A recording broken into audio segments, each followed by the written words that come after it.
ಯಾರೇ ಅಕ್ಕ ಬೆಂಗಳೂರು ಕಾಯೋಳು, ಅಮ್ಮನಿಗೆ ಅಮ್ಮ ಅಣ್ಣಮ್ಮ, ಯಾರೋ ತಮ್ಮ ಕರ್ಗಾನ್ ಮೆಚ್ಚೋಳು, ಮಲ್ಲಿಗೆಯ ಮುಡಿಯೋ ಅಣ್ಣಮ್ಮ.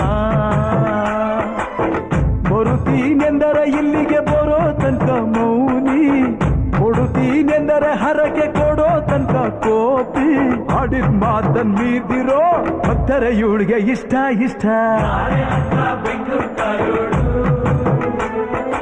ಅಮ್ಮನಿಗೆ ಅಮ್ಮ ಅಣ್ಣಮ್ಮ, ಯಾರು ತಮ್ಮ ಕರ್ಗಾನ್ ಮೆಚ್ಚೋಳು, ಮಲ್ಲಿಗೆಯ ಮುಡಿಯೋ ಅಣ್ಣ.